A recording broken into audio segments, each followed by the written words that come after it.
Hi, this is Kate from Izzalicious Designs.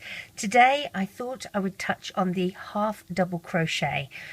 We have had a method of doing it, and as I compare it to a half double crochet done in yarn, and I'm going to zoom in so that you can see very clearly what I'm talking about.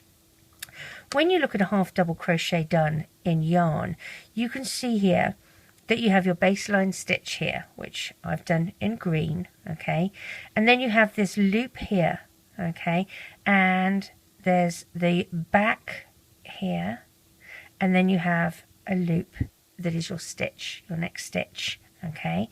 So we have this little loop here, all right, and this is quite important, and then there's a tiny little bit of the yarn here, so this is a loop, and then the yarn goes through and it comes around and loops.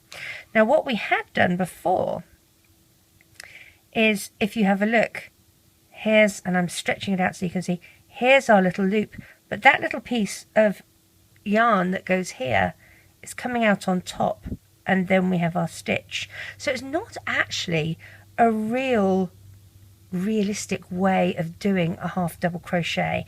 So I've been faffing around and I found a new way of doing it, and I'm going to show that with you because I really think it's important to try and have our stitches as close to the real stitch as possible. This is what I've come up with. So here we see I have the baseline, which is green.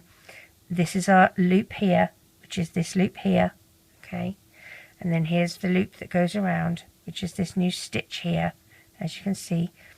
So here's our stitch, and then looking here, if you look carefully, you have this loop here, and then this little bit here is really sort of this little bit here. There's not much I can do about that.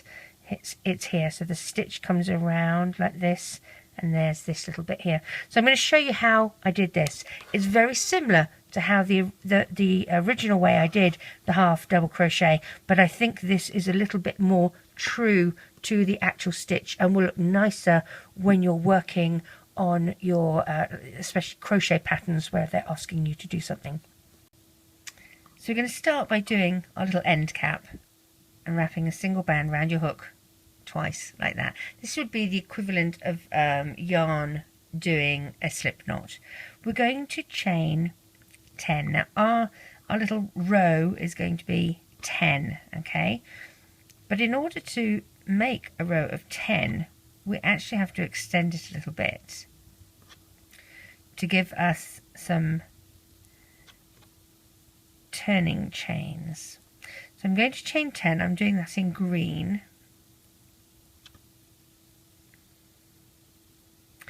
Now in crochet they do an extra 1 in the main chain.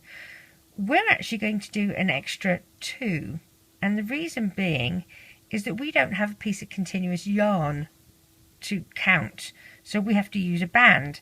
So with crochet you would chain an extra 1. I'm doing it in white, okay, but we are chaining an extra 1 on top of that, so we have 2, okay.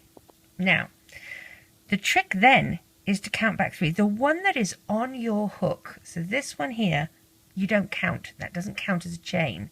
So you're going to count 1, this white one here, 2 and 3.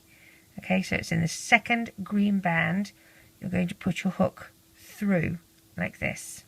Now I've counted out a little pile of 20 white bands, and that's what I'm going to be using. In fact, I've counted out 20 little white bands, 1 pile in each. We're going to use this first pile, 20 white bands, because we're doing 10 stitches.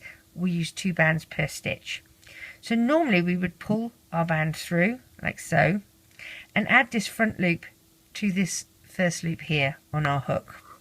We're not going to do that anymore. I'm going to move this out of the way so you can see what I'm doing. Take it off your hook. You've pulled it through the loop, okay, so it's sitting there through here. You're going to take the back loop, so hold on to the front loop, and you're going to put that back loop on this loop here like that, and then you're going to reclaim from the front, not this way, so from the front, so you have a twist in your band, okay, so not like that, that would just be a chain. Go to the front like so, all right, and then taking a second band, you're going to put it through those and this and reclaim. Let's go into the second stitch that we're going to do. Go through the stitch, pull your band through. Remember, you're using the back of the band. You do not want this band to be twisted. Take the back loop, pinch the front loop, add the back loop to this first loop on your hook, going through the front of this loop. Alright, so you have it twisted. Take your next white band and pull it through all three and reclaim. So you have 2 loops on your hook again. The next stitch, go through your stitch, make sure you go through both loops, pull your band through. Again, make sure it's not twisted. You don't want it twisted. Take the back loop, add it, go through the front loop like so. Your next stitch is going to go through all of them, all 3. Let's do the next one. Pull your white band through, make sure it's not twisted. At this stage you don't want it twisted, you just want it flat. Take the back through like so and add it to that loop. Go to the front, add it to your hook and join. And you will get a little quicker. I'm doing it very slowly, obviously, to show you clearly what I'm doing. You can get quicker at it. It's not as quick as the other way where you're really not taking your band off your hook, but I will show you what the end result is, and I think you'll agree that it is a nicer and more real replica of the crochet stitch. Now you see here, this is twisted. We don't want, that's an infinity sign. We don't want that. We want it untwisted. Pop that on.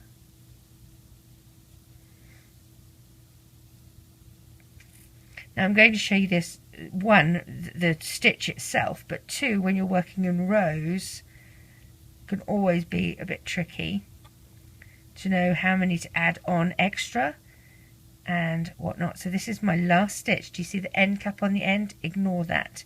Go through your last stitch and you can see I've got 3 bands left over. I'm going to do pull my stitch through, add the back loop to that loop and go through, pull my band through. I have 2 bands left over. Do you remember we had the 2 extra at the front? These are kind of the replica of those. We're going to chain these 1 and 2, pinch and turn. Now these 3 are these 2 are your turning chains. This one is the actual last chain. You don't go through this one. This one here, this loop here is holding all these together. You're going to go through this one. So if you're counting, it's 1, 2, 3, 4 and 5. Okay, so you don't count the one that's on your hook. You're not going to count the one next to it or the one next to it or this one. You're going into this one. And there's your next pile of 20.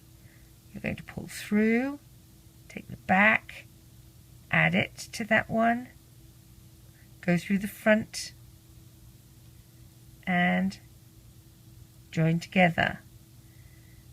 I keep doing this. And what you've basically done is you've skipped the half double crochet at the beginning so that you have a nice turn in your work.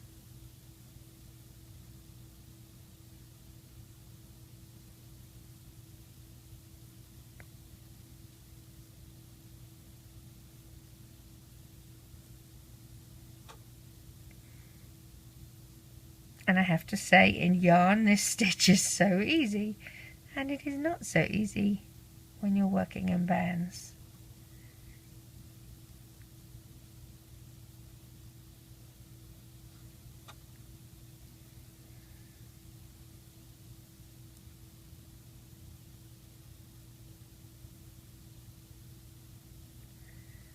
Just remember you use 2 bands per stitch for this.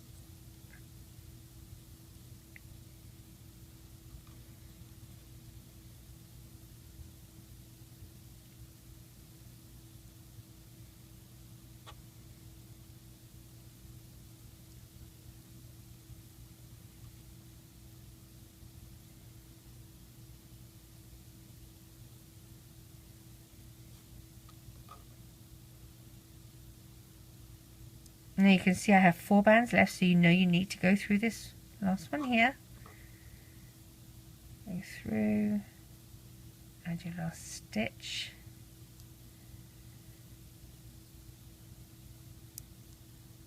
And then you have 2 bands left over, which is your turning chain. 1 and 2, pinch and turn. And you would do the same again. You skip those last 3 that you had, the 2 as your turning chain and the 1 that connected your stitch together. You skip that stitch and you go in through this stitch, which is the 1, 2, 3, 4, 5, if you're counting literally. Okay, and the reason is that as you do this, you make a nice turn for your work. You see how that comes out as a nice straightish line. So that is how I've been doing the half double crochet, and as you can see here, we have it here where you have the little loop here. As you see, the loop here and the little bit here, and if you look here, we've got more than 1 row. We've only got 1 row here, but you've got your little loop here and then your actual thing. So there we go. I hope that helps. That's the half double crochet. I am going to be doing the double crochet and the triple crochet as well, all right, to show you. Good luck with it.